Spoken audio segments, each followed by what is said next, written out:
Hello বন্ধুগণ, আসসালামু আলাইকুম। তোমরা সকলে কেমন আছো? আশা করি ভালো আছো। আমি অনেক ভালো আছি। তো আজমের মিউজিক ব্লগে তোমাদের সকলকে স্বাগত জানাই। তো আবার চলে এসেছি নতুন ব্লগ নিয়ে। আজকে একটা ব্লগ, অসাধারণ ব্লগ, কি বলবো, তোমরা প্রথম থেকে শেষ পর্যন্ত দেখতে থাকো ব্লগটা। আজকে আমি তৈরি করছি গাজরের হালুয়া। তো দেখছো, গুড় দিয়ে গাজরের হালুয়া আজকে তৈরি করছে। এই রেসিপিটা কিন্তু দারুণ, তোমরা শেষ পর্যন্ত দেখতে থাকো। তো এই যে দেখছো, আমি উনানে চড়াই দিয়েছি। কি চড়াইছি দেখো, গাজরের হালুয়া। তো দেখছো গাজরগুলো ছোট ছোট করে কেটে নিয়েছি বলতে ওটা একটা যন্ত্র আছে, এরকম কাটা যায়, ওই যন্ত্রটা দিয়ে কেটে নিয়ে ভালো করে ধুয়ে টুয়ে এই কড়াইয়ের মধ্যে দিয়ে দিয়েছি। দিয়ে এখন সেদ্ধ করব গরম জল দিয়ে। ভালো করে গাজরটাকে প্রথমে আগে সেদ্ধ করে নেব, ঠিক আছে? ভালো করে সেদ্ধ করে নেব সুন্দর করে, তারপরে তো হালুয়াটা একটু বেস্ট সুন্দর হবে। তো উনানের আঁচটা একটু লো রেখেছি। উনানের আঁচে একটু ভালো হয়, তার জন্যে আমি গ্যাসে দিইনি, আমি উনানের আঁচেই রান্না করছি। তো লো করে দিয়েছি। আর এদিকে দেখছো আমাদের সকালের ব্রেকফাস্ট, কি বলবো, এগুলো হচ্ছে ভাত সেদ্ধ ক্ষীর, ক্ষীরের মতো, কিন্তু ক্ষীর না, লবণ দিয়ে বলতে পারো। তো ওগুলো আমরা খেলাম, খাওয়া দাওয়া করে। তারপরে এই যে এদিকে গাজরগুলো সেদ্ধ হচ্ছে, সেদ্ধ করতে দিয়েছি। ওদিকে গোলমরিচ দিয়ে দিলাম, তারপরে একটু সেন্ট হওয়ার জন্য এলাচ দিয়ে দিয়েছি। এলাচ দিয়ে ভালো করে নাড়াচাড়া করে নেব, সুন্দর করে নাড়াচাড়া করে নেব ভালো করে। আর এদিকে উনানের আঁচটা একটু কমিয়ে রেখেছি, বেশি আঁচে রাখিনি, একটু লো করে রেখেছি। লো করে রাখলে কি হয়, গাজরটা ভালো রকম সেদ্ধ হয় এবং ভালো সুগন্ধি আসে এবং সুন্দর হয়, খেতেও ভালো লাগে খুব। তো ভালো করে নাড়িয়ে চাড়িয়ে নেব সুন্দর করে, একদম পুরো গাজরটা ভালো করে নাড়িয়ে চাড়িয়ে নেব, একদম পুরো মিক্স করে নেব। তারপরে একটা সুগন্ধি আসবে, সুন্দর লাগবে। আর এলাচটা দিলে কি হয়, একটা সেন্ট আসে আর কি, আর খেতেও বেশ ভালো লাগে, তার জন্য এলাচটা দেয়। তো আমি তো এলাচ দিয়েছি, তবে আমি গুড় দিয়ে আর এই রেসিপিটা করছি। তোমরা যে যার মতো চিনি দিয়ে কিংবা আরও কিছু দিয়ে তোমরা করতে পারো, তবে আমি গুড় দিয়ে করেছি, আমার বাচ্চার ক্ষতি করবে বলেই আমি গুড় দিয়ে আজকে গাজরের হালুয়া রেসিপিটা করছি। আর এই যে দেখছো, জল দিয়ে দিলাম, জল দিয়ে এখন সেদ্ধ করতে দিয়ে দেবো গাজরটাকে। সেদ্ধ করতে দিয়ে ঢাকা দিয়ে দেবো, পুরো একটা ঝাপনা ঢাকা দিয়ে রেখে দেবো 5 মিনিটের মতো রেখে দেবো ঢাকা দিয়ে, যেন ভালো করে সেদ্ধ হয়ে যায় গাজরটা, তার জন্য আমি ঢাকা দিয়ে রেখে দিয়েছি। তো বন্ধুরা, তো এদিকে আবার ঢাকা দিয়ে রেখেছি, ওদিকে আঁচ পড়ছে উনানে। আর এদিকে আমার ভাই, আমার ছেলে সবাই মিলে আবার মস্তিও করছে, হাসাহাসি করছি।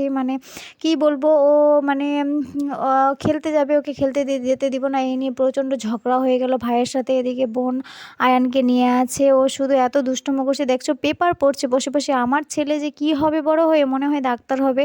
আর এদিকে পেপার পড়ছে, আর ওদিকে তো রান্না হচ্ছে গাজরের হালুয়া, দেখছো ওদিকে রান্না করছি।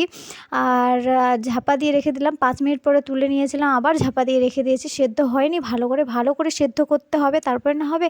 এদিকে দুধ সব কিছু রেডি করে রেখে দিয়েছি দেওয়ার জন্য। গাজরের হালুয়াটা রেডি হলেই দুধটা দিয়ে দেবো, শেষে দেবো দুধটা, এখনই দেবো না, ঠিক আছে?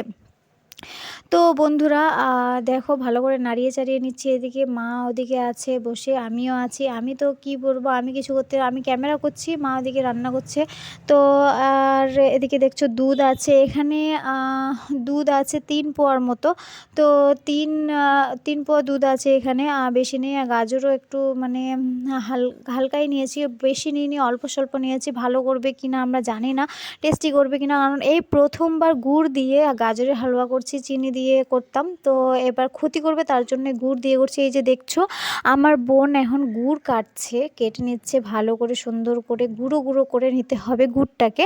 গুঁড়ো গুঁড়ো করে নিয়ে তারপরে গাজরের হালুয়াটাতে দিতে হবে, ঠিক আছে? ও এদিকে কাটছে আর ওদিকে দিয়ে দেবো। তবে হ্যাঁ, প্রথমে আমি একটা জিনিস বলতে ভুলে গেছি, প্রথমে একটু গাজরটাতে প্রথমের দিকেই যখন গাজরটা সেদ্ধ করতে দিবা, তখনই একটু লবণের ছিটে দেবে হালকা করে, বেশি না, হালকা করে লবণের ছিটেটা দিলে একটু ভালো হয় আর কি। তো এটা আমি বলতে ভুলে গেছি। তো বন্ধুরা, একটু লবণ দিয়ে দিবা। তারপরে দেখছো এখন গুড়গুলো দিয়ে দিচ্ছি, গুঁড়ো গুঁড়ো করে। ও ওদিকে কাটছে আর এদিকে দিচ্ছে, আর মা এদিকে ভালো করে মিক্স করে নিচ্ছে গাজরটার সাথে গুড়গুলো। ভালো করে সুন্দর করে মিক্স করে নেবে, সুন্দর করে মিক্স করতে করতে দেখো পুরো একদম গলে যাচ্ছে। আর এদিকে দেখছো কিশমিশ, কাজু সব মিক্স আছে। তো কাজু মনে হয় আনেনি, তো কিশমিশ শুধু দিয়ে দেবে। তো কিশমিশ এদিকে ছিটিয়ে ছিটিয়ে দেবে পুরো, এখনই দিয়ে দিতে হবে, তারপরে গ্লো ভালো আসবে গাজরটাতে। আর মানে খেতে বেস্ট ভালো লাগবে, সেই জন্য দিয়ে দিল এখনই। তো এখন গাজরটা প্রায় মানে আধা সেদ্ধ হয়েছে, কিন্তু পুরোটা সেদ্ধ হয়নি, সেদ্ধ হয়ে আসলো আর কি। তো আরও একটু আছে, উনানে দিয়ে দেবো। আর এই যে দেখছো গুড়টা পুরো দিয়ে দেবো এখন। এই যে বোন দিয়ে দিল দেখো। আর এখন ভালো করে গাজরটাকে নাড়িয়ে চাড়িয়ে নেবে, সুন্দর করে ভালো করে নাড়াচাড়া করে নেবে। আর এদিকে আমি বসে আছি আয়ানকে নিয়ে, ও শুধু তরবর করছে আর ক্যামেরাটা নাড়াচাড়া করছে, তার জন্যে ভালো করে স্ট্রং আসছে না ক্যামেরাটা, শুধু নড়াচড়া করছে। একটু পরে দেখছো সেদ্ধ হয়ে গেছে, প্রায় পুরো সেদ্ধ হয়ে গেছে। একটু দুধ দিয়ে নিলাম, তারপর দুধ দিয়ে পুরো দুধটাই ঢেলে দিলাম, কারণ গাজরটা পুরো সেদ্ধ হয়ে গেছে। আর বোন এদিকে ওকে নিয়ে আছে, আর আমি এদিকে ক্যামেরা করছি। আর দেখছো পুরো দুধ দিয়ে দিয়েছে এখন, কারণ গাজরটা ভালো করে একদম সেদ্ধ হয়ে গেছে, আর কোনো প্রবলেম নেই। দুধটা পুরো দিয়ে দিল, দিয়ে ভালো করে নাড়াচাড়া করে নেবে। নাড়াচাড়া করে নিয়ে সুন্দর করে নাড়াচাড়া ভালো করে নিয়ে এখন ঝাপা দিয়ে রেখে দেবে 5 মিনিটের মতো, পুরো একটু শুকিয়ে আসবে, তারপরে তখন তুলে নেব আমরা গাজরটা, ঠিক আছে। ঢাকা দিয়ে রেখেছিলাম। দেখো কি সুন্দর গ্লো এসেছে বন্ধুরা, খুব সুন্দর এসছে। আর কি স্যান্ড বলবো, খুব সুন্দর একটা স্যান্ড বেরোচ্ছে গাজরটা থেকে। কিন্তু খেতে এখন কেমন হবে আমি ঠিক বলতে পারছি না, তবে কোনোদিন খাইনি গুড় দিয়ে গাজরের হালুয়া, প্রথমবার গুড় দিয়ে গাজরের হালুয়া খাচ্ছি। তো এদিকে দেখছো আমার ছেলে লেবুর পাতা শুধু ছিঁড়ে ছিঁড়ে খেয়ে যাচ্ছে, আমি এত বারণ করছি খাস না, মনে হচ্ছে কিছু খেয়েছে না খায়নি কে বলবে। তো এদিকে দেখছো নাড়াচাড়া করে নিচ্ছে, প্রায় শুকিয়ে চলে আসলো গাজরটা। দেখো কি সুন্দর একটা গ্লো বের হয়েছে, খুব সুন্দর, খেতেও আশা করছি খুব ভালো হবে। তোমরা বাড়িতে কিন্তু অবশ্যই একবার ট্রাই করো গুড়ের এই রেসিপিটা, গাজরের হালুয়া কেমন লাগছে তোমরা অবশ্যই আমাকে কমেন্টে জানিও। আর আমি তো জানাবোই তোমাদের কেমন লাগলো, ঠিক।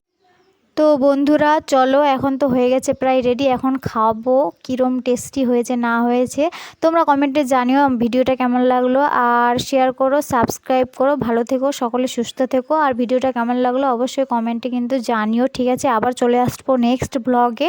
So by friends.